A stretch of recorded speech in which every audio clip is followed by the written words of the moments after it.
Olá, gente, tudo bem com vocês? Espero que sim, apesar desse momento tão complicado, não é mesmo? Vamos manter nossa saúde mental. Então, eu recebi um convite há um tempo atrás para gravar alguma coisa para vocês com algum assunto que fosse realmente útil para a vida de vocês.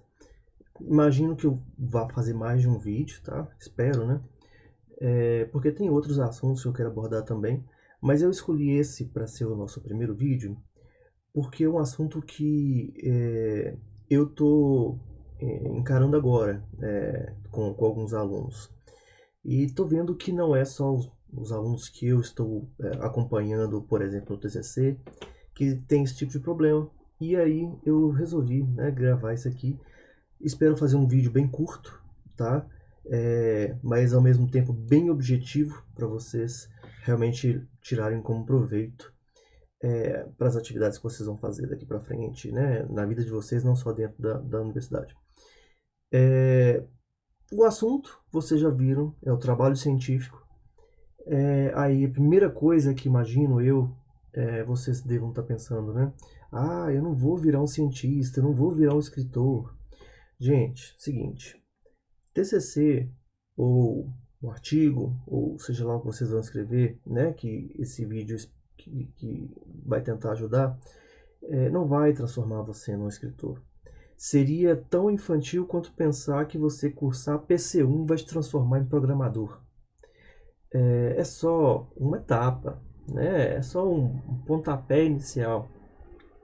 Mas é porque eu vejo que muita gente tem dificuldade e não consegue nem escrever dentro do curso, né? Ou um trabalho de conclusão, ou um artigo, ou qualquer coisa do tipo. Ou um manual de usuário, né? Qualquer texto técnico, sabe? Tem uma dificuldade tremenda. E a pessoa tenta se auto-enganar dizendo que, ah não, não preciso disso para exercer a profissão. Gente, todo mundo precisa escrever bem. No mínimo para ser como um diferencial de carreira, ok? Você pegar um texto de uma pessoa e entender, né, a forma, o que ele está falando, o que ele escreveu, né? É muito bacana, tem um impacto muito positivo para qualquer um. Então, bora lá. Eu separei essa apresentação em duas partes. A primeira parte, eu vou falar sobre o texto científico. Esse texto se encaixa em monografia, artigo científico, artigo de revista, dissertação, que é de mestrado, tese, que é de doutorado. Então, é um manualzinho que a gente usa para escrever, né? Você vai usar isso em diversos momentos da sua vida. Significa que é a única forma de escrever? De forma alguma, gente. Não é a única forma de escrever. Mas eu vou fazer uma analogia aqui com o Enem. Tem uma técnica, uma forma única para você escrever uma redação nota 1000? Eu me arrisco a dizer que não. Né? Se você for um grande escritor, você vai conseguir fazer uma coisa bacana. Mas nos cursinhos, eles ensinam um beabá, um passo a passo, que se você seguir aquilo ali, a chance de dar certo é enorme, né? Então, eu vou ensinar aqui o beabá, o passo a passo, para um texto científico que vocês vão escrever, se uma monografia, um artigo, que é o que acontece durante o curso, né? E fora dele, né? Os textos científicos quaisquer. Que se você seguir isso aqui, a chance de você ter êxito é enorme, ok? Então vamos lá. Espero que seja um texto, uma apresentação útil para vocês, ok? Separei alguns slides. Esses slides eles fazem parte de algumas aulas de metodologia científica, mas peguei pedaços de tudo. Então não é uma sequência não, tá? Porque eu quero falar aqui de uma forma bem objetiva para vocês pegarem e aplicarem mesmo no que vocês estão fazendo, tá? Então, a visão geral de um texto científico, né, que a gente vai escrever. Eu vou dar foco aqui em artigo e TCC. TCC ou monografia, depende da faculdade, da universidade, eles dão nomes diferentes aí, mas é monografia, tá? A conclusão de curso é monografia. Então, primeiro passo, né, recomenda-se só iniciar a escrita depois de ter concluído pelo menos a maior parte dos experimentos. Por que isso, gente? E eu deparo com isso o tempo todo, porque nas disciplinas, que quando a gente chega lá no TCC, na hora de escrever o TCC, vocês cursam duas disciplinas, TCC1 e TCC2. E tem uma parte que você tem que escrever para entregar na disciplina de TCC1. E a parte de desenvolvimento acontece no TCC2. Então, se você seguir a regra das disciplinas, você pode acabar sendo induzido a um erro. Eu vou falar sobre esse erro aqui. O erro, né, é que muita gente escreve, diz que vai fazer, pesquisa a respeito, planeja fazer, coloca cronograma, coloca tudo, mas não sabe o que vai fazer, tá? Ou pelo menos não sabe o tamanho daquilo, não sabe a dificuldade daquilo. E aí, o que acontece? Ele passa pelo TCC1, a disciplina. Na disciplina ele escreve lá a introdução bonita, ficou, né, o leitor está super motivado com o seu trabalho. Depois faz uma revisão bibliográfica bacana, levanta um monte de coisa. Aí coloca um objetivo, né, que faz parte da disciplina também, mas ele não começa a programar, ele não começa a desenvolver, né? E aí ele só vai fazer isso no próximo semestre. Quando ele começa a fazer, ele vê que o buraco é mais embaixo. Ele vê que o grau de dificuldade é muito maior do que ele estava pensando que seria. Algumas vezes até menor do que ele estava pensando. E quando a dificuldade é muito menor do que ele estava pensando, não dá TCC. Né? Um trabalho que é desenvolvido em uma semana não é um TCC. Então, o que a gente recomenda? Escolhe um tema, escolhe um assunto dentro daquele tema. Veja o que os seus colegas de curso, não estou falando da mesma instituição, do Brasil todo, do mundo inteiro, se puder. Faça uma pesquisa, o que eles estão fazendo a respeito daquilo? O que eles programaram? O que eles entregaram? Será que eles disponibilizaram código? Vai lá, vê o código, vê vídeo. Hoje está na moda o pessoal gravar vídeo, né? Vê o que é para você ter ideia de onde você está entrando. Né?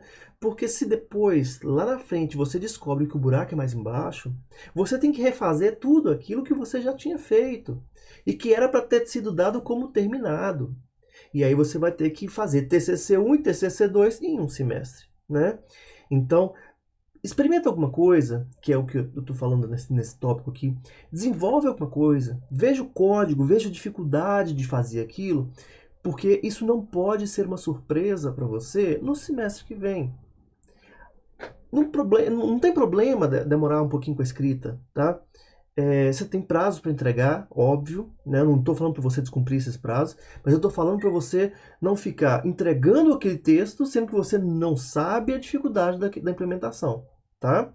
Então tenha um certo cuidado, não deixa para a última hora, porque na última hora você não vai ter escolha, você vai ter que escrever de qualquer jeito. Ok? Nada impede, né, a escrita de rascunho, sem preocupação com formatação, né, nem nada. Escreve lá, pode ser tópico, só para você não esquecer de, quando você for sentar para escrever, abordar aqueles temas, né, que você já viu que são importantes, ok? Mas, mais uma vez, não preocupa com o texto final, preocupa com entender onde que você está entrando, tá?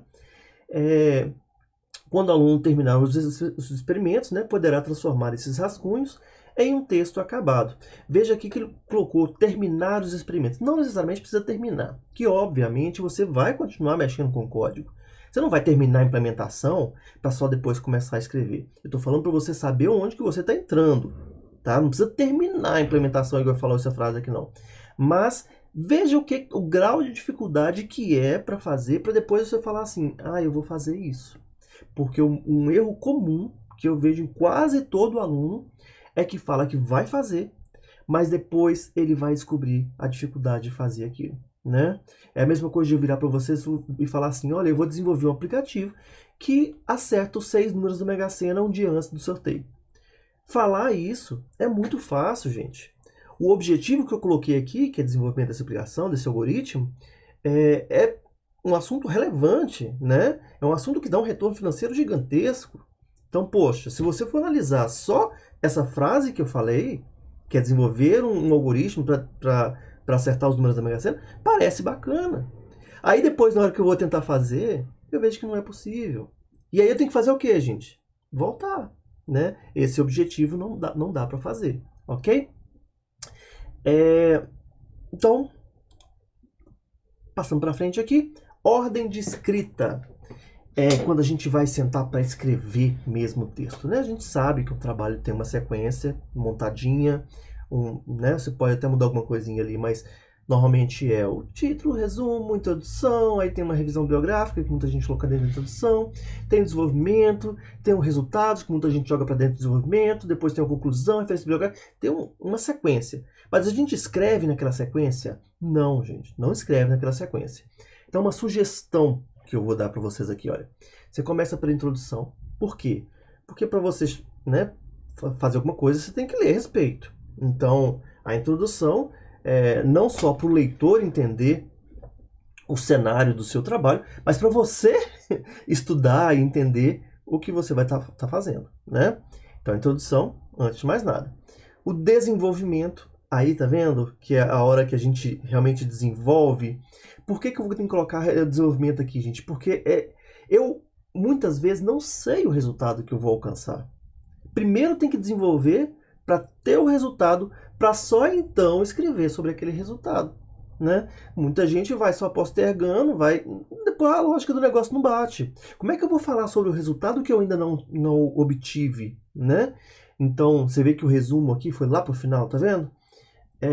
Então, coloca o desenvolvimento, porque o desenvolvimento vai ditar aquilo que você vai escrever nas próximas partes, né? Quais são as próximas partes? Detalhe, gente, nesse desenvolvimento aqui está implícito também a parte de resultados, tá? Vou falar mais sobre isso mais pra frente.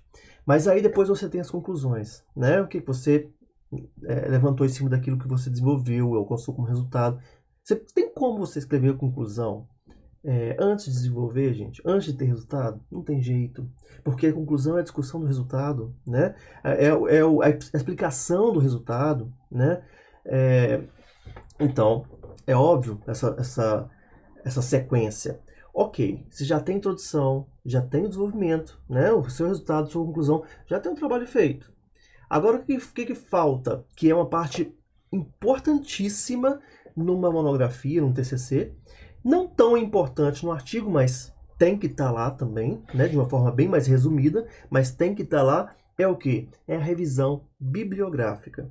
Veja que aqui a ordem de escrita, não é a ordem de leitura para você fazer o seu trabalho, não, tá? Por que eu coloquei revisão bibliográfica depois de você ter terminado de escrever a respeito do seu trabalho, do seu desenvolvimento? Para você saber exatamente sobre o que você tem que colocar na revisão. Que assunto que você tem que explicar para o seu leitor entender, né? Que tecnologia que você usou? Você só sabe exatamente o que você precisa explicar na revisão bibliográfica depois que você terminou tudo, tá? O que acontece? Parece estranho, porque no TCC1, a disciplina, né, ela inverte isso.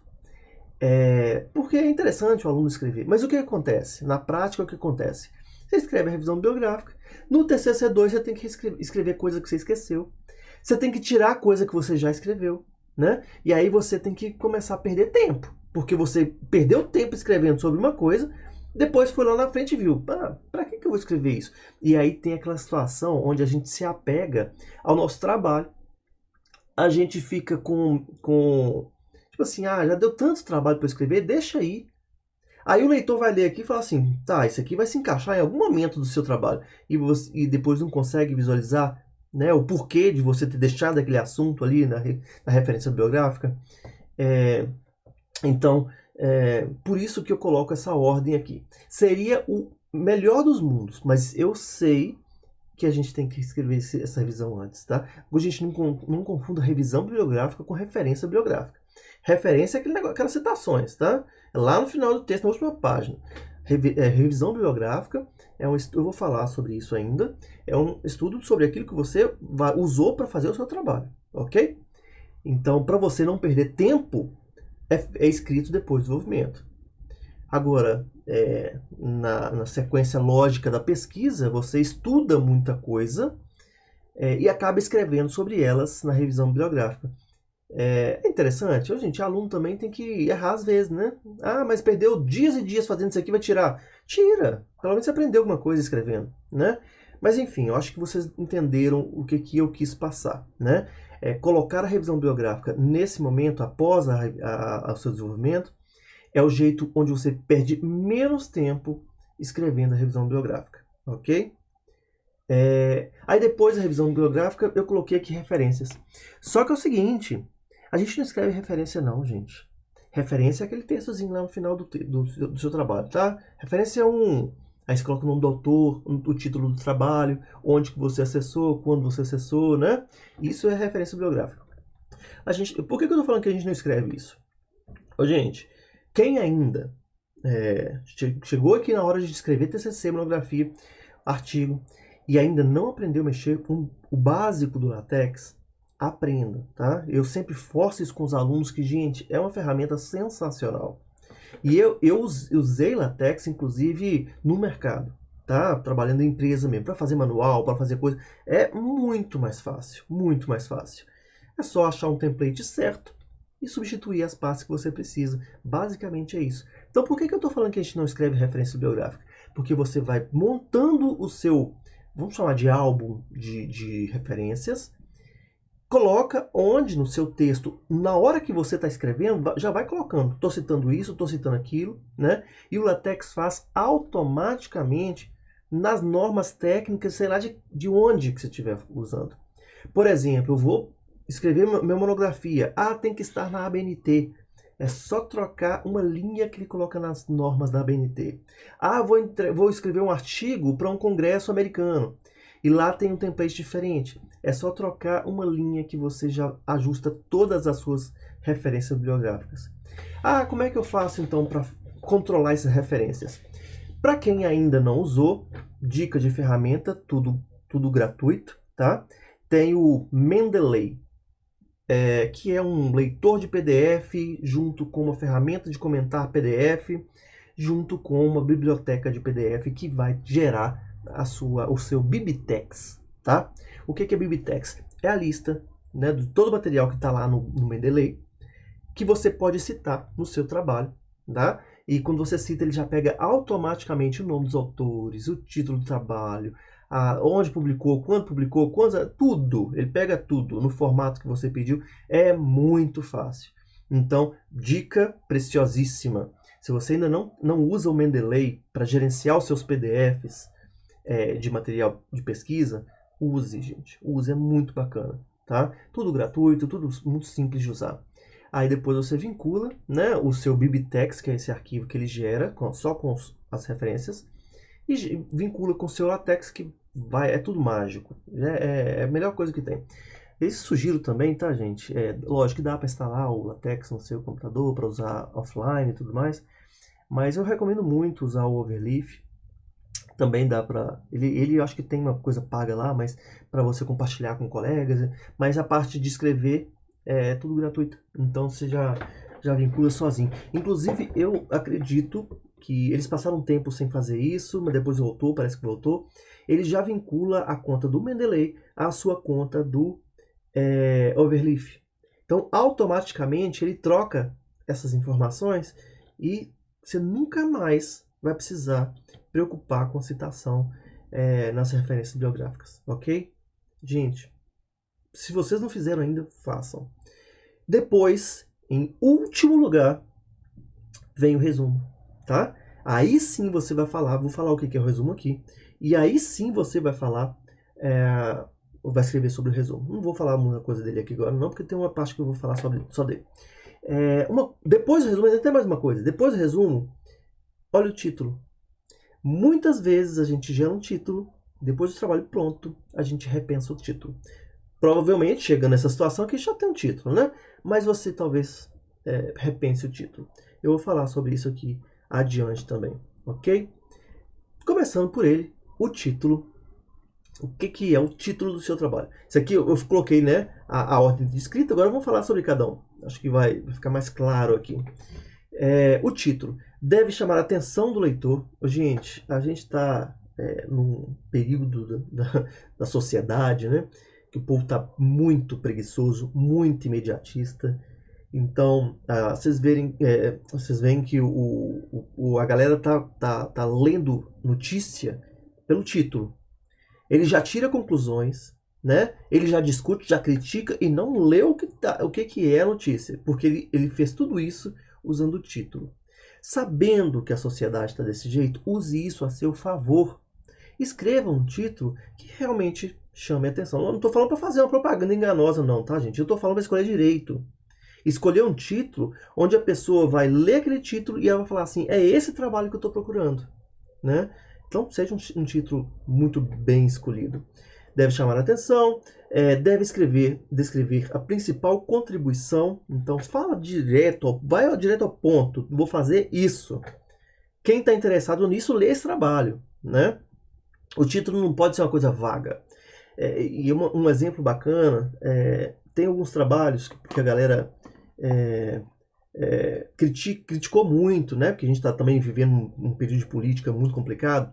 Por exemplo, teve TCC, monografia, se eu não me engano até de mestrado, falando sobre funk, falando sobre aquela popozuda lá, que eu não lembro o nome dela. Tem vários trabalhos cujo título é muito polêmico. E aí a pessoa já julga o trabalho pelo título, né? Pensadora contemporânea, eu queria até lembrar o nome da funkeira. Pensadora contemporânea, né? Aí fala assim: poxa, você tá chamando a funkeira de pensadora? Quem que é o pensador? Pô, nem leu o trabalho do cara e já criticou por causa do título, tá vendo? Então, tenha muito cuidado na escolha desse título. É lógico que na nossa área, né, vai ser muito difícil causar polêmica, mas use isso a seu favor, né? Não pode ser muito longo, você não vai colocar um resumo dentro do título, porque o papel de detalhar o título é o do resumo, né? A descrição mais detalhada da ideia será feita no resumo, né? Tá aí. E uma dica que eu dou para você escolher um bom título é gerar títulos alternativos, né? Deixa lá, às vezes você pode até deixar título 1, título 2. Vai empurrando isso. Até o final do trabalho você decide qual coisa vai usar, né? Conversa com o seu orientador: olha, esse título aqui tá bom? Você entendeu o que eu estou fazendo? Talvez converse com alguém que não conhece o seu trabalho, falando assim: olha, esse título aqui tá descritivo, né? É coisa de uma linha, né, gente? 2 linhas. Mas talvez seja parte do trabalho que você tenha que ter mais cuidado para escolher as palavras. Talvez não, com certeza. Porque são poucas palavras e ela tem que expressar uma ideia, né? E então você tem que ser muito cuidadoso para ser bem sucedido nessa tarefa. Aí tá. Logo abaixo do título vem o resumo. Verifica se o título é compatível com o trabalho. Então, o resumo sim explica aquele título, tá? Ele não vai falar o trabalho todo, né, gente? Isso aqui é um resumo, são poucas linhas. Normalmente é o quê? No TCC dá 20, 30 linhas, não sei, né? Cada caso é um caso. Mas é um texto pequeno, um único parágrafo, que você não vai fazer citação bibliográfica nele, tá? Porque é sobre o seu trabalho. Você vai falar do problema tratado, aqui, justificativa para hipóteses escolhida, né? E principalmente uma descrição rápida dos resultados obtidos e as contribuições desses resultados. Por quê, gente? É um parágrafo que a pessoa vai ler e, olha, dificilmente uma pessoa que terminou, que vai ler o seu trabalho, não lê o seu resumo. Mas quem não lê o seu resumo, dificilmente vai ler o seu trabalho, tá? Então, assim, o seu resumo é como se fosse, assim, a propaganda, sabe? O título tem muito esse papel, mas quem vai falar assim: olha, esse trabalho vai ajudar no seu problema, é o resumo, tá? Então você tem que falar assim: olha, a solução apresentada é essa. A gente até coloca aqui, olha, não é trailer de filme. Nas próximas páginas você verá uma solução maravilhosa. Não! Fala qual que é a solução e o que você conseguiu com ela, tá? É isso que é o resumo. Não é trailer que não pode ter... como chama, gente, quando fala... Esqueci o nome do negócio. Voou a palavra aqui. A gente pode falar sim sobre o resultado, tá? Sobre o que a gente conseguiu naquele trabalho. Porque é o que o resumo tem que trazer. Aí pinta lá qual foi o resultado, né? Aí o leitor, se ele achou que o resultado é interessante, ele vai ler o seu trabalho. Importante, gente, palavras-chave. Tem que estar todas elas no seu resumo. Porque esses trabalhos muitas vezes são indexados pelo resumo. Nem toda máquina de busca de trabalhos acadêmicos utiliza todo o trabalho. Tá? Ele usa mais o resumo. Então o seu resumo tem que ser pensado para trazer toda a informação do seu trabalho contida em um único parágrafo. Que é ali que vai ser a busca do negócio, ok? Aí, pessoal, tem muita dúvida também? Escreva no presente. Todo o trabalho é escrito no presente. Estou fazendo, apresentando aqui, né? Não usei o gerúndio aqui, não é bom também não. Mas coloca no presente, porque o trabalho está ali, está pronto, né? É como se ele estivesse contando uma história para você. Então, ele tá contando essa história no presente. Ele não é uma coisa do passado, foi feito. A não ser que seja um trabalho, né, de um evento histórico, alguma coisa assim. Mas ele está apresentando aquele trabalho, então é no presente, ok? Bora lá, introdução. Vamos ver que tem introdução aqui. Também escrita no presente, tá, gente? Detalha sobre o problema que está sendo resolvido. A introdução já é uma coisa mais longa. E aí depende, porque tem orientador, tem autor, né, que gosta de colocar a revisão bibliográfica dentro da introdução. Tem gente que prefere colocar num capítulo separado.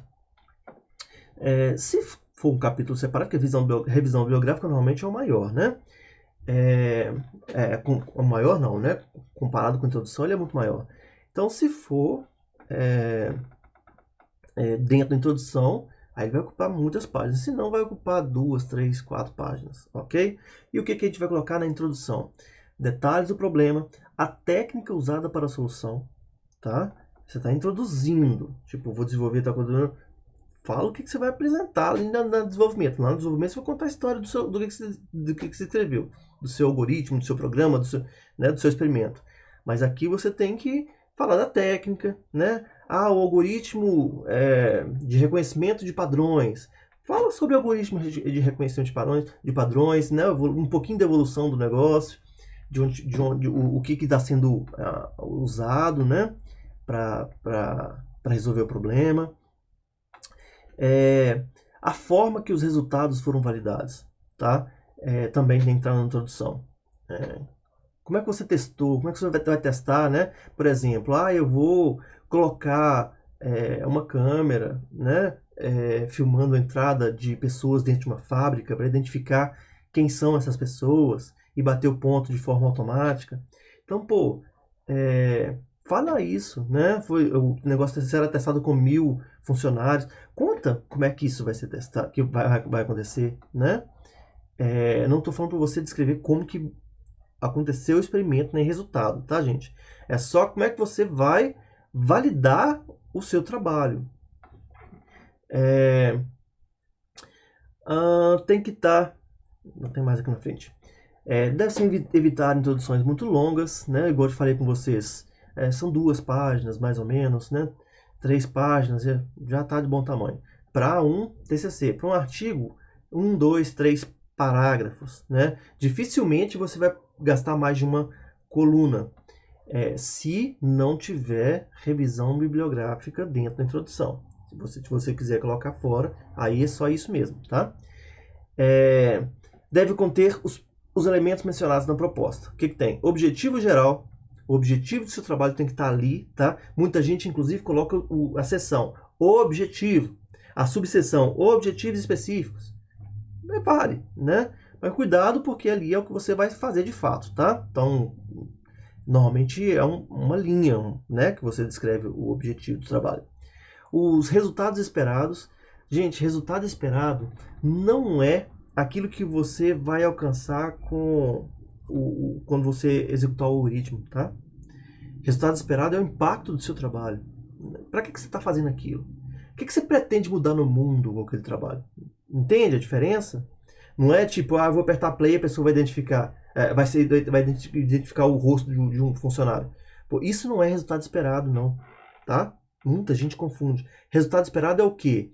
Você conseguir uma fábrica com entrada de funcionário mais rápida, tirar fila de entrada de funcionário, o que mais? Tornar mais seguro o processo, porque a pessoa não vai pegar o cartão do outro para ficar batendo, né? Vai ser identificado pelo rosto. É muito mais difícil falsificar um rosto do que um cartão, né? Então, isso é que é resultados esperados. O que que muda no mundo com o seu trabalho, tá? Não é aquilo que você alcançar quando apertar o play da sua ideia, não, tá? Porque isso aí vai estar lá dentro de resultado. Limitações do trabalho, isso é muito importante, porque às vezes o leitor cria uma expectativa que você vai desenvolver alguma coisa e no final das contas você não vai. E muitas vezes o culpado disso, muitas vezes não, o culpado disso é você que escreveu o negócio, dando a entender que você, né, resolveria o problema e chega lá na frente, né, o leitor vai se frustrar porque fala assim, pô, não é o que eu esperava, né? Então limita o seu trabalho, fala assim, olha, nesse exemplo que eu estava falando, né? A entrada vai ser de uma empresa com um ambiente bem iluminado e pessoas conhecidas, né? Não vai ser para um público geral. Então, se eu pegar essa solução sua e colocar numa praça de uma cidade para identificar pessoas, vai funcionar? Não, porque o limite do seu trabalho era no escopo de funcionários conhecidos, né, pessoas conhecidas, num ambiente bem iluminado, pegando de frente a imagem das pessoas entrando, alguma coisa do tipo, ok? Metodologia utilizada, como que você vai desenvolver o seu trabalho, né? Eu vou pegar uma imagem gravada, vou processar com algoritmo tal, enfim. E a justificativa, que é o quê? Por que aquele trabalho é seu relevante, né? Qual que é a motivação que você teve para desenvolver esse trabalho, né? Para escolher esse assunto. Isso é importante, que se você não consegue se motivar, o leitor muito menos, né? Então, qual que é a motivação? A entrada de funcionário hoje demora 15 minutos para o cara entrar. Esses 15 minutos o cara podia estar tomando um cafezinho, né? Podia estar dormindo, chegar 15 minutos mais tarde, sei lá. Tá perdendo tempo danado, né? O estresse danado. Então, coloca ali sua motivação de fazer o trabalho. Então tá. Pulando para o próximo, a revisão bibliográfica. Né? Muita gente, igual eu falei com vocês, gosta de colocar isso dentro da introdução, mas se for uma sessão, beleza? Se não for, é um capítulo. A gente basicamente vai dizer sobre a ontologia e a ontogenia do seu trabalho. O que é ontologia? Principais conceitos utilizados no trabalho. Em monografia, isso é importantíssimo. Tanto que a gente cita muito livro, a teoria do negócio. Então, você vai falar de algoritmo de reconhecimento de imagens, fala sobre os conceitos né, que você vai usar, os algoritmos conhecidos, né, clássicos, que estão nos livros, né, porque a gente tem que ver na monografia que você estudou a respeito, que você tem propriedade para dizer o que você vai dizer, né? Num artigo, normalmente, essa ontologia ela é bem curtinha, porque quem está lendo aquilo ali já conhece do assunto, ele está focado no seu resultado, né? Ele não quer aprender sobre aquele assunto. Se ele quisesse aprender, ele leria o livro, ele leria uma dissertação, uma monografia, né? Mas na monografia é importantíssimo. Mais um motivo de você escrever sabendo exatamente o que você está fazendo, porque aí você não perde tempo escrevendo sobre teoria de uma coisa que você não vai precisar no texto final. Né? E a ontogenia, o que significa isso? Mostrar como as diferentes ideias evoluíram com o passar do tempo. Mostra os trabalhos relacionados. Né? O que o pessoal conseguiu atingir? Que muita gente reinventa a roda. Chega lá falando assim, olha, consegui um resultado, blá, blá. Pô, você só implementou alguma coisa que todo mundo já está implementando. Então, no mínimo, fala sobre esses trabalhos. Fala, estou reproduzindo tal resultado. Né? Numa monografia, isso é aceitável. Né? O que não é aceitável, a meu ver, é você falar que descobriu o reconhecimento de imagem, sendo que 500 mil trabalhos fazem a mesma coisa que você fez e você não citou aquilo ali. Né? Então, faz uma revisão pegando trabalhos de pares, né, de colegas de assunto no mundo, né, que abordaram aquele assunto e traga para o seu trabalho. Até para você ser criticado depois. Falar assim, olha, mas tal pessoa fez isso, por que você não fez igual? Se você não sabe o que a pessoa fez, como é que você vai responder uma pergunta dessa? Né? Uma questão importante. Contém trabalhos de outros autores, né? Que de alguma forma relacionam com o seu. É importante ser objetivo na apresentação, né? Mais motivo de você saber onde que você está entrando para você escrever de fato aquilo que você precisa, não perder tempo, né? Que eu vejo muita gente sofrendo mais do que o necessário para escrever, porque fez a sequência errada das coisas, sabe? E aí perde tempo mesmo, gente, não tem jeito. Deve abordar os principais conceitos da área de pesquisa, para que possam servir de referência para os leitores. Olha só, muitas vezes é um pouco óbvio para você que está escrevendo, mas para a pessoa que está lendo, ela tem que conhecer a teoria do negócio para depois poder entender o seu trabalho. Então tem que estar no seu trabalho essa teoria, mesmo que seja reduzida. E cuidado, gente, eu vejo muita gente resumindo o livro e coloca lá como se fosse tópicos. E o texto não faz sentido. Tipo, ele coloca uma fórmula que ele não explica a fórmula. Mas é porque ele achou bonito pegar do livro, né? Cuidado com isso, gente. O texto tem que ser direto, objetivo, né? Mas ele tem que passar a ideia, né? Ele tem só ilustrando o seu trabalho, não. Falar assim, olha, estava isso aqui no livro, eu coloquei aqui. Eu já tive situações onde a gente vai perguntar alguma coisa pro aluno e ele fala assim, mas estava no livro. Pô, mas nem você entendeu que você copiou do livro e colocou aqui pra gente ler? E é verdade, ele não entendeu, né? Ele copiou lá, muitas vezes colocou no Google Tradutor, pegou o negócio, colocou lá, resumiu, ligou as frases, né? E, pô, nem ele entende aquilo que ele escreveu. Que ele escreveu não, né? Que ele formatou, praticamente. E aí, depois disso tudo, começa o desenvolvimento. Tem gente que chama esse capítulo de metodologia, né? Materiais e métodos. Dá um nome para ele, tipo algoritmo X, né? Que X é o que você está desenvolvendo. Pode dar um nome que você quiser, né? Mas vai estar lá o desenvolvimento. Tá? O importante é que esteja lá. Então, o que vai estar dentro do desenvolvimento? Vai apresentar a construção da teoria, modelo ou proposta, ou seja, aqui agora você está falando do seu trabalho, não vai falar dos outros. Não. Inclusive, gente, igual no resumo a gente não coloca citação, no desenvolvimento também é muito difícil a gente colocar citação. Quando a gente coloca é só para vincular, tipo, aplicando a solução de tal pessoa, aí coloca lá. Mas aqui você está falando direto do seu trabalho, tá? Como é que ele funciona, o que você fez, o que você escreveu, o que você desenvolveu, né? Na sequência, né, trabalhar as evidências de que a sua hipótese é verdadeira. Dados, gráficos, testes, provas formais, né, para quem trabalha com teoria, estudo de caso, transcrição de entrevista. Aí cada trabalho vai ter que pensar como que ele vai apresentar para o autor, como é que foi desenvolvido aquele trabalho, né? Que você no final vai concluir algumas coisas, né? O desenvolvimento tem que dar toda a fundamentação para você concluir alguma coisa. Porque se você conclui alguma coisa que não tá, que a pessoa fica assim, de onde que tirou isso? Ele não fez isso, né? Ou então, né? Você coloca lá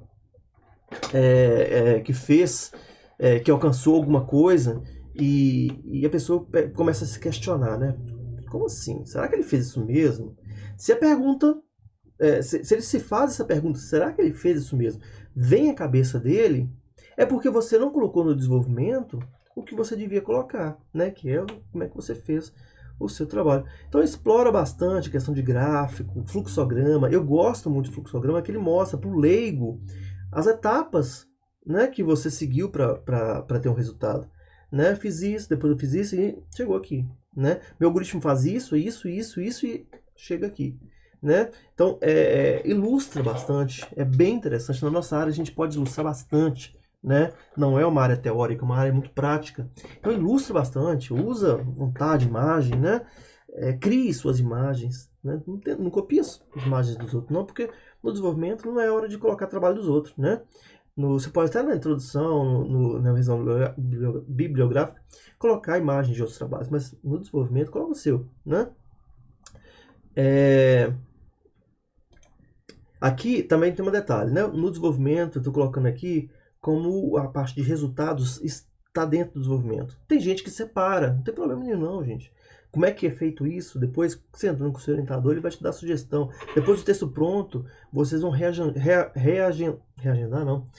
remontar o seu trabalho. Então, talvez o desenvolvimento seja um capítulo, resultado seja outro. Ou talvez vocês preferiram juntar tudo numa coisa só. Talvez fique mais fácil contar a história já falando dos resultados, né, ao longo do desenvolvimento aqui. Cada caso é um caso, não existe uma regra, mas tudo tem que estar muito explicado, cheio de gráfico, e o gráfico não pode estar lá jogado, não, tá? A pessoa tem que ver o gráfico, entender o gráfico, ou então ler o seu texto e entender o gráfico, né? Se o gráfico não estiver muito óbvio. Não é só jogar a informação lá, tá? A informação tem que estar bem mastigada, que o trabalho é seu, tá? O trabalho de explicar, entender e provar os resultados é seu, não é do leitor, não. O leitor tem que entender. Não, você tem que explicar tudo aquilo ali, tá? Tem que também colocar a importância desses resultados, tá? Para o seu trabalho. O que mais aqui? Quando você coloca algum gráfico, né? Explicar o que é cada curva do gráfico, cada elemento do gráfico, né? Tem que estar tudo explicado, gente. Não é só jogar. Tem muita gente que coloca uma tabela. Tabela, então, é uma coisa maravilhosa. O pessoal joga na tabela e o leitor que se vire para entender o que está ali, né? Sendo que tabela já começa meio estranho, porque normalmente tabela dá para ser substituída por gráfico. E o povo acha assim, estou com preguiça de fazer o gráfico, né? Joga os números. Até parece que a pessoa vai ler um monte de número numa tabela e vai entender. Ou falar assim, né? Esse cara aqui conseguiu alcançar, né? Então, normalmente, um gráfico dá muito mais resultado. Mas, se tiver tabela, se o seu trabalho precisar de uma tabela, porque, né, eu estou falando aqui de uma forma geral, explica os dados da tabela, né? Você não pode ficar lá, que coluna que é essa aqui? Sei lá, tava lá. Ou então você sabe e o leitor não sabe, né? Então explica o negócio direito. É uma regra, inclusive, no trabalho, que toda figura, gráfico, tabela, algoritmo colocado no trabalho tem que estar citado dentro do trabalho, né? Segundo a figura tal. Por que isso? Porque você tem que explicar a figura tal. Ok? O que mais que a gente tem aqui? Os avaliadores, né, o avaliador pode ser aqui ou uma banca de uma monografia ou uma revista que está lendo o seu trabalho para ver se aceita ou não, né? Tem que entender como que o aluno vai chegar às conclusões. Então, não falei de conclusão aqui ainda não, mas ele tem que entender como que chegou àquela conclusão, tá? Todas as conclusões devem ser consequências de avaliações feitas no capítulo de desenvolvimento, tá vendo? Se você falar assim na conclusão A, B e C, ele tem que falar assim, A foi concluído por causa disso, disso, disso. Está lá no desenvolvimento. B foi concluído por causa disso, disso, disso. Cuidado com conclusões, tipo assim, você acha que foi isso, né? Acha que vai acontecer tal coisa. Não, gente. O seu trabalho é científico. Não tem achismo aqui. Se você falou que é A, a pessoa vai ir no desenvolvimento e vai falar assim, ele concluiu que foi A por causa disso, disso, disso. Se eu fizer a mesma coisa que ele fizer, eu vou chegar também à mesma conclusão A. Entende? Que uma coisa tem que estar muito bem amarrada à outra. Não é aceito que o aluno, por exemplo, conclua que o sistema é fácil de usar. Isso é comum demais, né? O sistema é fácil de usar, sendo que no desenvolvimento ele testou somente a eficiência do sistema. Se o sistema está funcionando direito, se o sistema está se é rápido, se realizou a tarefa corretamente. Aí fala assim, o sistema é fácil. Não, peraí. É uma palavra simples, né? O sistema é simples de usar, o sistema é fácil. Peraí, você testou se ele é simples de usar? Você testou se ele é fácil? O que é fácil para você? O que é simples de usar para você? Que muita gente fala, né? O sistema ficou muito intuitivo. Você testou isso? Né? Você colocou usuários, fez um levantamento com vários tipos de usuário para chegar a uma conclusão, para dizer que o sistema tem uma boa usabilidade, né? Porque se você não checou a usabilidade, você não pode dizer sobre ela. Porque você está tirando isso de onde? Do seu achismo? Mais uma vez, trabalho científico não tem espaço para achismo, né? E importante aqui, a última frase ali, né? Concluir algo não testado ao longo do trabalho é denominado conclusão forte. É a mesma coisa de falar de usabilidade, né? O sistema tem uma boa usabilidade, ele é fácil de usar. É uma conclusão forte, sendo inaceitável em trabalhos científicos. Por que é uma conclusão forte? Porque você forçou a barra, velho. Você não fez aquilo, né? E você tá falando que é fácil de usar? De onde você tirou que é, né? O sistema é rápido. Rápido baseado em quê? Né? Você testou? Você comparou com outros? Né? Sei lá. Se você está falando é porque você fez algum teste, né? Conclusão. O avaliador buscará comentários conclusivos sobre cada um dos objetivos do trabalho. Tem gente, inclusive, que copia o resumo e cola na conclusão. Copia a parte de objetivos e cola na conclusão. É porque, se você for parar para pensar, bem alto nível, é o mesmo conteúdo. Só que a conclusão leva muito adiante, tá? Ele tem que achar... Deixa eu dar uma pausa aqui, a gente tem que passar um carro de som aqui. Bom, todo objetivo que você colocou no trabalho, que você ia fazer, você tem que chegar aqui e falar sobre ele, ok? Se você listou 5 objetivos, coloca aqui, como é que fala? Objetivo, esqueci, gente, eu tô com uma cabeça ruim demais. O seu subobjetivo, esqueci a palavra disso. Tudo que você colocou lá, você tem que colocar aqui. Aí você fala assim, mas isso aqui eu fiz e não deu certo. Cara, se não deu certo, é tão importante quanto você falar sobre isso, tá? Então, conclua sobre isso. O que não pode acontecer é você dar uma de João sem braço e falar assim, não foi bem o que eu esperava, você vai e some com aquilo. Não, tem que estar bem vinculado, tá? A conclusão tem que ter toda a interpretação daqueles objetivos baseado nos resultados que você teve, ok? A falta de ligação entre os objetivos de conclusão certamente dará margem para crítica. E aí eu trouxe aqui algumas dicas de conclusão, tá? Observar os objetivos e colocar um comentário sobre cada objetivo. Comentários sobre como o desenvolvimento apresentado ajudou a alcançar aquele objetivo. É o que eu falei, né? Você não vai colocar o objetivo de novo, gente. O objetivo a gente já sabia desde o início. Mas como é que aquilo impactou no seu trabalho, né?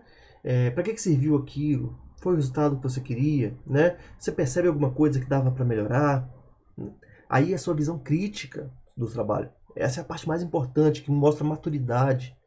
Então, tem que estar claro no texto, tá?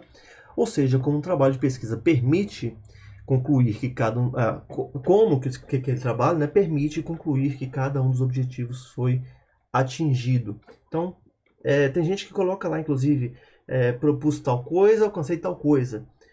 Depende da forma de escrever da pessoa, né? Mas tem que estar bem amarrado, tá? Todos os seus objetivos com as suas conclusões. Sendo que todas as conclusões tem que ter, para você colocar ali, tem que ter sido testado no desenvolvimento. Tá vendo que é tudo muito amarrado?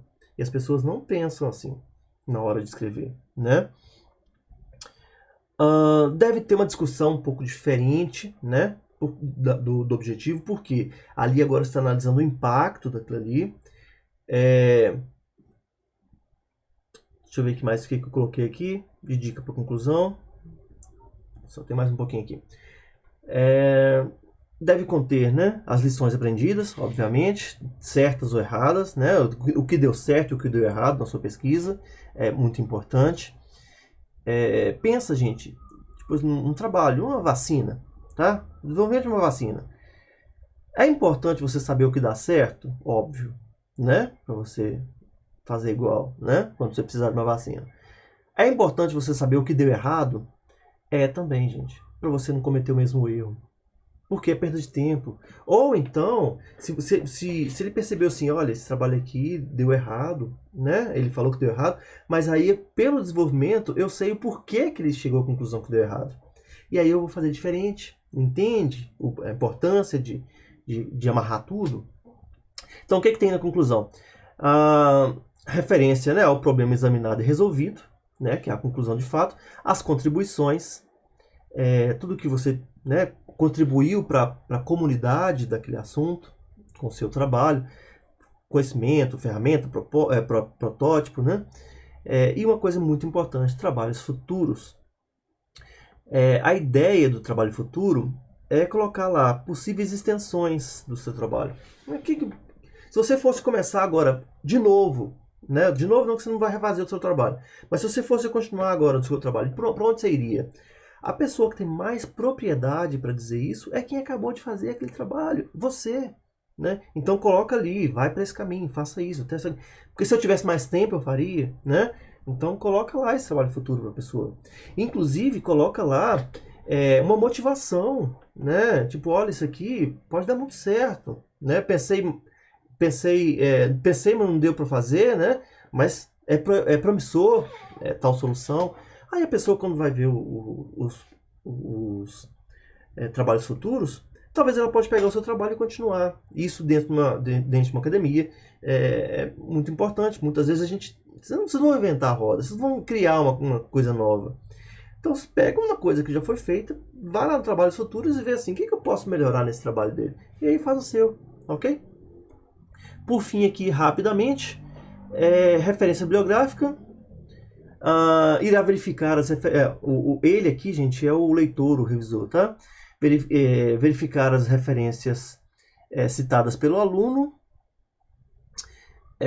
se todos os trabalhos principais da área estão ali. Então, por exemplo, uma dissertação, uma monografia, eu vou querer ver se os livros mais importantes da área foram consultados pelo aluno. Então, os livros têm que estar lá. Se os artigos, né, mais importantes da área vão estar lá. Então, muitas vezes pode ter um artigo antigo, né? Mas artigo de 20 anos é importante? Olha, para quem está trabalhando com esse assunto, é um artigo clássico. Então, poxa, coloca ele ali, é um artigo importante. Mas também tem que ter os artigos novos, né? Gente, a computação é uma área que muda tudo a cada 5 anos, né? Não existe mais nada que a gente estudava 5 anos atrás. Então, você tem que ter artigos novos para você falar assim, essa solução aqui é atual, né? Se você se baseia em artigos antigos, falei que o clássico tem que estar lá, junto com os novos, ok? Você, conversando com o orientador aí, você tem que saber se está bem balanceado essa questão. Já no artigo científico, o foco é o artigo novo, tá? Lógico que a gente coloca um artigo clássico, mas o foco é artigo novo. Por quê? É sempre uma contribuição para a sociedade. Se você estiver fazendo um trabalho de uma coisa antiga, a contribuição do seu trabalho pode ter sido já contribuída de outros trabalhos, né? Por outros trabalhos. Então, por isso que o foco das referências biográficas aqui é um pouquinho diferente de uma monografia para um artigo científico. Na monografia tem que ter tudo, tá, gente? Livro, artigos clássicos, artigos novos, né? Para saber o que tem de mais moderno na área que você está pesquisando. E é comum também os alunos usarem páginas técnicas, né? Cuidado com as Wikipedia da vida, porque né, não são confiáveis, né, gente? Mas manuais técnicos, né? Páginas com tutoriais, também vai estar tudo ali.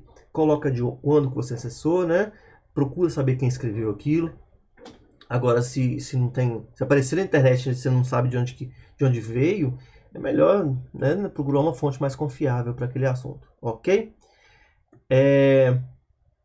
Dica, né? Todas as referências bibliográficas, esse é o último slide dessa parte, devem ser citadas no texto, e tudo que foi citado no texto deve estar nas referências bibliográficas, tá? Se você usa o LaTeX, isso é automático. Se você pode criar lá no Mendeley, né? 1000 artigos. Ele só vai colocar nas suas referências bibliográficas aquilo que você citou no texto. Por isso que você já vai escrevendo o texto já citando, porque ele já vai compondo. Gente, é mágico. Quem não fez isso ainda, faça. Não deixa para fazer isso quando estiver cursando TCC1, TCC2, tá? Que eu vejo gente falando assim, agora só falta passar para o LaTeX. Não, o LaTeX é muito mais do que um editor, tá, gente? Ele ajuda você a montar o seu trabalho. Então, já começa, né, bem cedo, porque LaTeX é difícil. Você não vai aprender uma semana. Então já faça o uso dele ao longo do curso, chegar lá na frente, você não vai perder tempo nenhum, né? Com ferramentas desse tipo, ok? E, gente, quem usa o Word para fazer trabalho científico, larga dessa vida, tá? Então tá. Agora, eu queria falar sobre um outro assunto complementar. Deixa eu trocar os slides aqui. Pronto. Eu vou tentar ser bem rapidinho nisso aqui agora, que já é mais curto mesmo, tá? Com 10, 20 minutinhos termina. Tá, agora que o seu trabalho está pronto, ok? Você escreveu uma monografia, ok, transforma em artigo, né? Vamos aproveitar e publicar? É bem importante. Aproveita que o Cefet tem alguns subsídios, né? Ele paga algumas coisas, paga a publicação, se bobear, paga até a ida em congresso, não sei como é que tá a situação agora, tá, gente? Mas a publicação ele paga, e essas publicações são caras. Então aproveita que você está numa faculdade, transforma isso em publicação, isso vai ser interessante. Então agora eu vou falar sobre publicação, ok? Antes eu estava falando de uma forma mais geral, de artigo e monografia, porque o artigo é uma mini monografia, né? Tem artigo de 2, que é um artigo curto, né? De 2 páginas, 4 páginas. O normal são 8 páginas, na média, né? Que é o número de páginas suficiente para você explorar bastante o assunto. E tem artigos até maiores, mas o normal ali é de 4 a 8 páginas, né? Eu vou falar de artigo agora. Ele segue as mesmas regras de escrita, né, da monografia que eu já falei. Ele só é mais objetivo e com foco em resultado. Se o foco é resultado, a gente já imagina duas grandes alterações.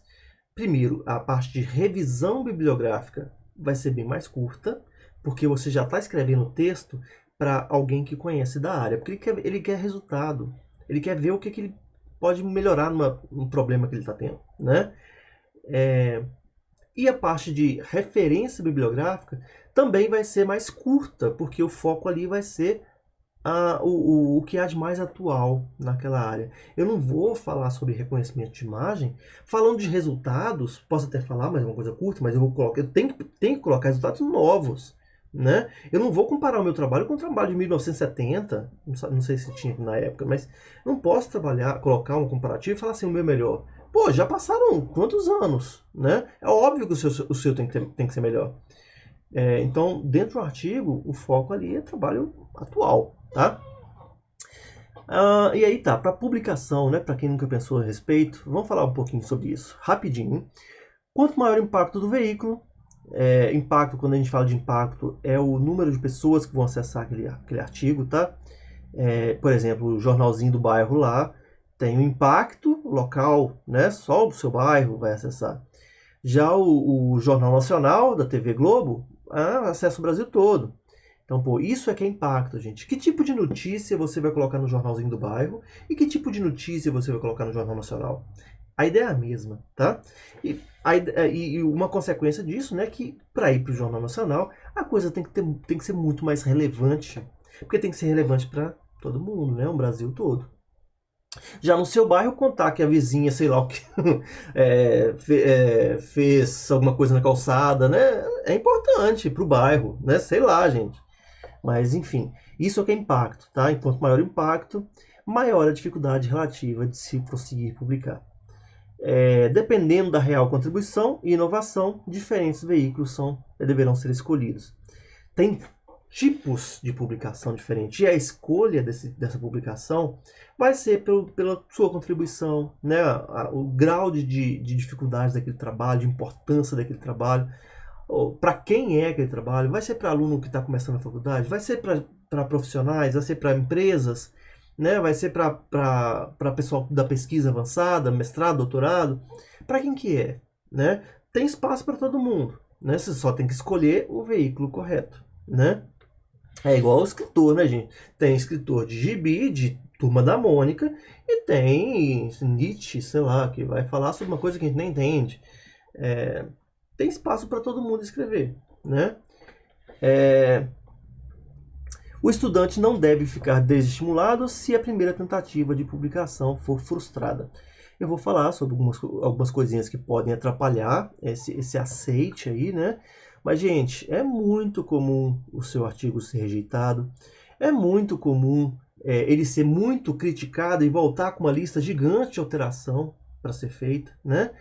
Tem até uma questão de ego aí, né? O revisor, que é uma pessoa que também está tentando aparecer, ele, né, vai tentar colocar ali um monte de crítica no seu trabalho, porque você falar assim, tá ok. Né? Ele fala assim, pô, que contribuição que esse cara tá dando? Então também tá tentando dar a contribuição dele. Aí ele fala aqui, né, usualmente, né, uma crítica consistente sobre um trabalho é entregue explicando os motivos da recusa. Às vezes você escolheu o veículo errado, às vezes você não está com um trabalho bacana, não está com um trabalho terminado, não está com um trabalho novo. Vamos falar sobre isso rapidinho. E essa recusa, né, tem que ser um estímulo para tentar melhorar. Ok? Alguns veículos aqui. Periódicos são as revistas. A gente tem revista paga, tem revista para todas as áreas do conhecimento, tá? Quando eu falo revista, né? Veja, isto é, né? Não é isso não, gente. Pode ser também, tá? Tem revista que realmente é para público geral. Mas tem revista técnica, tá? Que só fica disponível na página da revista, para assinantes da revista, né? Revista da engenharia, sei lá o que, né? Cada assunto tem uma revista específica, né? Se não tiver, alguém vai criar. Ou crie você, sei lá. Então, eles são muito importantes, tá? É lá que acontece toda a publicação. Então, se dê preferência para essas revistas, para esses periódicos. Ele chama periódico porque, gente, de tempo em tempo sai uma nova edição com artigos novos, ok? Outro veículo evento e conferência. Infelizmente, na época de pandemia, né, não está tendo evento e conferência. As que estão tendo, né, melhor, está tendo, mas está tendo tudo online. É uma pena, né, porque ir para um congresso, uma conferência é muito legal. Normalmente você paga, né, não é baratinho também. Na época das vacas gordas, né, as instituições pagavam para ir, para a gente ir, podia ir aluno também. Aí era comida liberada, né? Muito bacana. Mas, infelizmente, não sei como é que tá sendo agora. Agora já sei que não está acontecendo, né? Por causa da pandemia. Mas eu não sei quanto a questões financeiras também, como é que tá sendo. Então, normalmente, para periódico, é tudo pago, tudo fácil de conseguir. Para evento e conferência, você também pode publicar lá, e tem aqueles anais de conferência, né? É uma forma de publicar, mas não é tão bacana quanto a revista. E normalmente esses eventos acontecem uma vez por ano, uma vez a cada 2 anos, né? Então não é periódico, tipo a cada 3 meses, não é uma coisa rápida assim, né?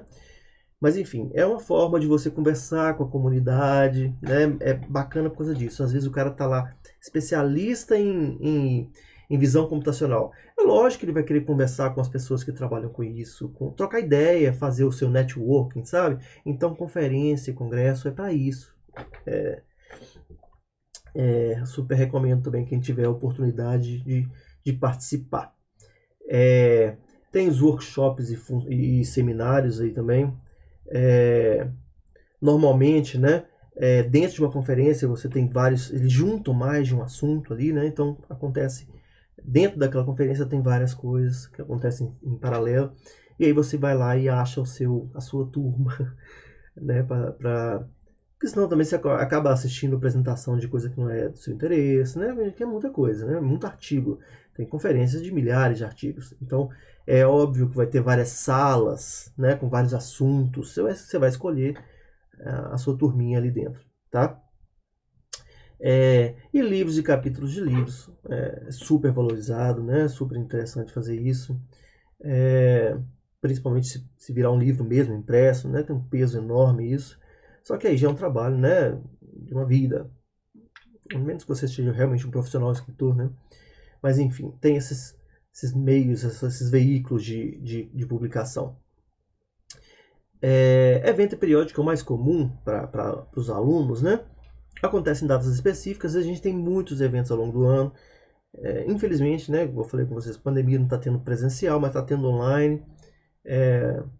Os presenciais aí você tem que sair viajando pelo mundo afora aí para poder participar desses eventos, né? Não sei como é que tá a questão de pagamento. Eu sei que agora o Cefet não está pagando congresso para os alunos, não. Dá uma ajuda de custo, mas não paga o congresso todo, tá uma coisa mais complicada. Possuem deadlines, o que que é? Porque um periódico, gente, não tem deadline. Se você não conseguiu terminar o processo para esta publicação de agora, por exemplo, vai para a próxima, não tem problema. Já fica lá registrado, porque é um processo mais a longo prazo. Agora, o evento não. O evento é assim, olha, deadline é tal. Sempre atrasa uma semana, aí que eles dão uma semaninha a mais, mas a data é tal. Você entregar o resumo. Depois você tem a data tal para entregar o seu trabalho completo, né? Você tem deadlines aí para seguir. Se você seguiu todos os deadlines, tem até deadline para o pagamento do congresso, do ingresso, né, que permite publicação. Então, realmente tem pagamento com publicação, sem publicação. E aí você vai escolher lá a sua categoria, vai pagar, e aí você vai participar do evento de fato. Quando o evento terminou, sai os anais congresso. Aí tem tudo certinho lá, enfim. É como se fosse uma agenda de datas aí, né? Todo evento tem isso, tá, gente? Vai lá nas datas que você vai ver todas as datas. Essas datas mudam sim, mas vai lá que vai estar lá as datas, ok? É um processo essencialmente competitivo, tá? Porque assim, pega um monte de artigo, escolhe os melhores, né? Para ir para a conferência. Muitas vezes escolhem, não tem tantos trabalhos assim, acaba indo todo mundo. Né? Aí só tem, logicamente, aquele trabalho que é inaceitável, ele é tirado da conferência, não vai. Né? Tipo assim, né? Não é que a pessoa não vai na conferência. Fala assim, olha, o seu trabalho vai ser rejeitado porque, né, por algum motivo. Eles vão falar qual. Tem poucas modificações no texto, porque assim, é uma revisão bem superficial.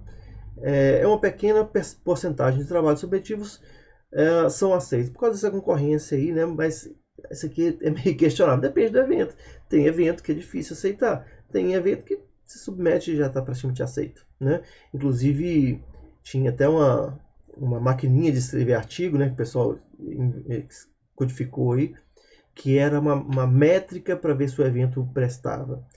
Um artigo era escrito com frases aleatórias e era submetido ao evento. Se eles aceitassem, peraí, tem algum critério para filtrar esse evento aqui? Não tem. Então é evento de baixa qualidade. E tem tudo, gente. Tem evento para todos os gostos, para todos os bolsos, enfim. Deixa eu ver mais o que a gente tem aqui. Os periódicos, né? Tem um regime de fluxo contínuo, igual eu falei, né? Tem as datas de publicação lá, mas se você não entrou nessa, vai no próximo, porque é periódico, né? O artigo aceito entra na fila e aguarda a sua vez. O processo de revisão é bem mais interativo, normalmente vem uma revisão com críticas, você tem que fazer aquilo, mandar de novo, e assim vai, várias etapas, até ele falar assim, olha, agora a gente pode aceitar o seu artigo, né? E o processo de revisão pode levar até anos. Realmente, publicar em periódico é complicado, gente. Igual quem faz mestrado, doutorado, você tem que publicar, é difícil, sabe? Porque às vezes o seu trabalho está pronto, mas adianta ele estar pronto faltando 6 meses para acabar o seu prazo? Não, porque muitas vezes a primeira revisão acontece dentro de 6 meses. Então, às vezes nem isso. Eu conheço casos que os alunos esperaram 1 ano para ter revisão.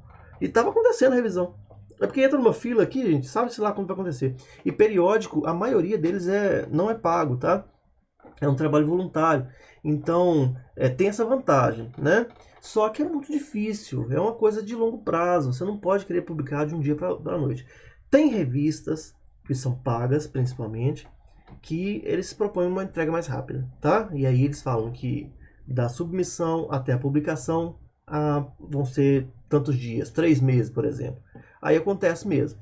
Mas o trabalho é intenso, né? E como você paga, por exemplo, R$2.000 para publicar um artigo, os revisores muitas vezes recebem, né, não necessariamente, tá, gente? Muitas vezes é sem fins lucrativos que acontece, mas sei lá para onde vai esse dinheiro. Mas você paga caro para publicar, né? Os revisores te dão resposta rápida, aí a resposta tem que ser rápida. E aí você faz a correção, manda, eles mandam de volta, e assim vai, né, rapidinho consegue. Mas ainda assim, não é uma coisa rápida. É 3 meses aí no mínimo, a mais rápida que eu já vi. Aí, deixa eu ver aqui, acho que acabou. Acabou aqui. Eu só tenho mais algumas coisinhas para falar aqui. A questão da revisão. Quem revisa o seu artigo? Normalmente são voluntários que já publicaram naquele meio, né? naquele evento, naquela revista. Ou então que estão dentro das suas referências bibliográficas, tá? Muitas vezes, se o seu trabalho é uma comunidade ativa, né? Você vai citar os seus colegas e os seus colegas vão revisar os seus trabalhos. Normalmente é anônimo, eles não sabem que é você, nem você sabe que é eles. Não vem com o nome, né? Mas essa revisão normalmente é por pares, que a gente fala, por colegas, né? De congresso, de revista, e por voluntários. Normalmente não é pago, mas né, não sei para onde vai esse dinheiro. Normalmente não tem interesses em cima daquilo, então assim, é até anônimo, né? Então, quem revisa assim, vai falar assim, publica esse artigo porque é de um amigo meu, não tem isso, tá? Inclusive é antiético. Se você recebe um trabalho para revisar de um colega de trabalho seu, que você conhece, que estudou com você, que é, sei lá, é ético você falar, não posso revisar porque é um colega, um amigo, né? Então, você tem que recusar essa revisão. Eles perguntam, tá, gente? Se você deseja fazer essa revisão, você tem que aceitar ou recusar. Tem muito essa questão de ego também, tá? Então, uma luta. O editor do congresso, da revista, né? Ele vai tomar uma decisão, no final das contas, baseado no que os revisores decidiram ou sugeriram fazer com aquele artigo. Se aceita, se não aceita, né? O revisor ele vai tomar esse cuidado. Ele não vai revisar, o editor vai tomar esse cuidado. O editor não revisa seu trabalho, mas ele, né, muitas vezes revisa também, né?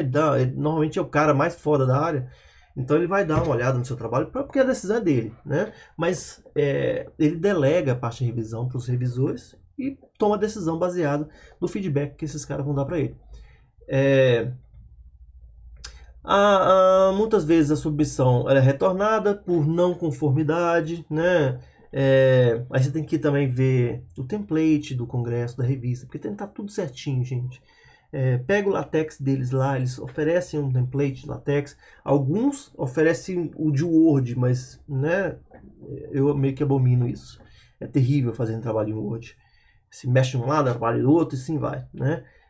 Então tem que estar certinho para o seu trabalho não ser sua submissão não ser rejeitada por essas questões, né? Que também tem que ser verificadas. O que o editor ou o revisor procura, né? O conteúdo tem que ser apropriado para a revista ou evento, né? Então você não vai colocar lá num evento de computação uma coisa da biologia, né? O que está acontecendo agora, eu precisava publicar isso. Não é assim que funciona. Se o evento, se a revista é desse assunto, os artigos publicados nela são desse assunto, porque é para aquele público, né? O material tem que ser original, tá? Original significa o quê? Que você escreveu e não publicou em lugar nenhum. Você não pode publicar em 2 revistas ao mesmo tempo, não. Tem gente, inclusive, que submete para 2 revistas. Gente, isso é antiético.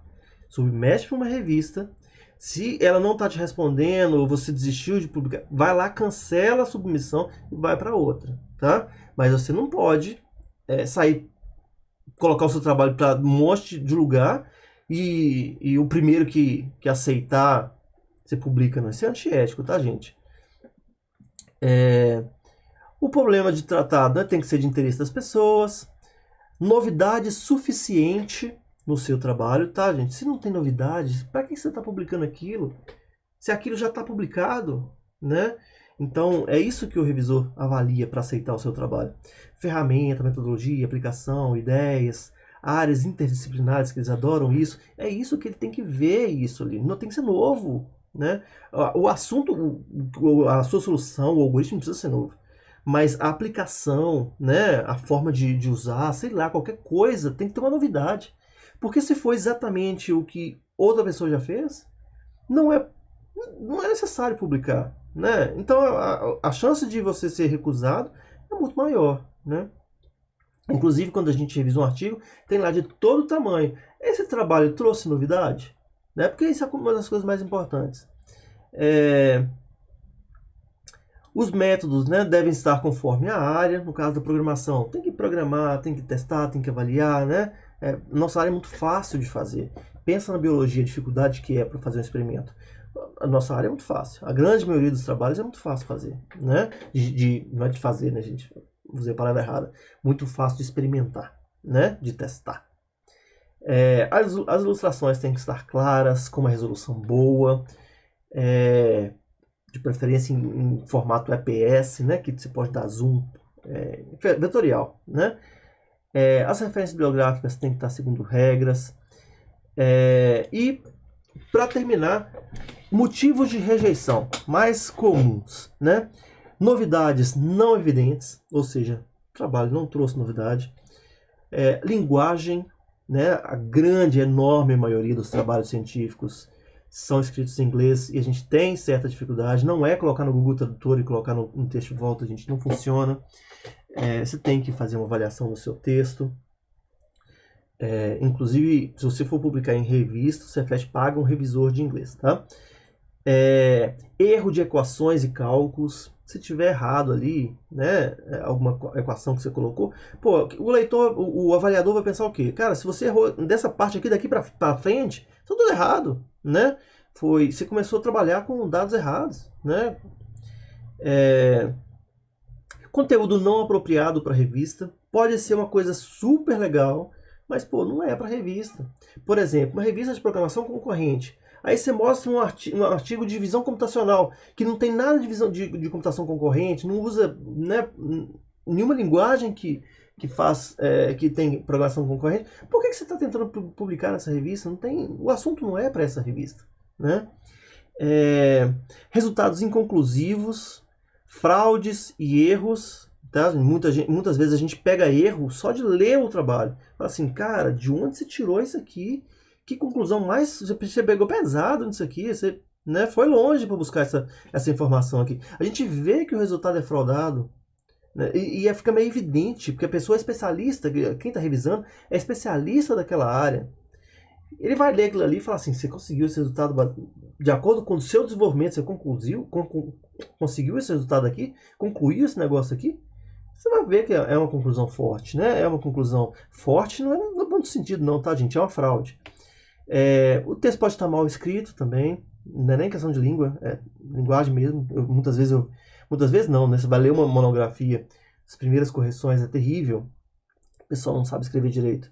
Nunca na vida escreveu uma coisa tão grande, né? Um texto tão complexo. Então a escrita está ruim muitas vezes. A natureza muito incremental do trabalho também é motivo de rejeição. Ou seja, você fez um bolo de cenoura com calda de chocolate. Aí publicou. Aí no ano que vem você vai publicar outro artigo. Bolo de cenoura com calda de chocolate e M&M em cima. Pô, que novidade que esse negócio. É só colocar o M&M em cima, né? Bolinha de chocolate em cima. Então, quando tem uma natureza muito incremental, ou seja, assim, é o mesmo trabalho, você só colocou uma coisinha a mais, também é motivo de rejeição. Eu já vi gente publicando vários artigos do mesmo trabalho, porque muitas vezes é avaliado o número de artigos, a quantidade, e não a qualidade.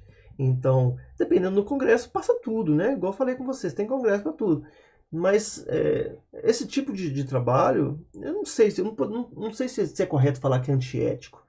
Mas você tá, né, você tá fraudando, né? Você tá... Um trabalho que era para publicar num artigo, você publicou em 3. Por quê? Porque 3 é melhor do que 1, né? E aí você fez esse bolo de cenoura com caldo de chocolate, o bolo de cenoura... Na verdade, você fez 3, né? Bolo de cenoura com caldo de chocolate, bolo de cenoura com caldo de chocolate e M&M em cima.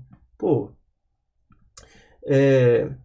E, por fim, o artigo não convence, né? O último motivo que eu vou falar aqui de rejeição, você colocou aquele negócio todo, o cara falou assim, não, isso aqui não...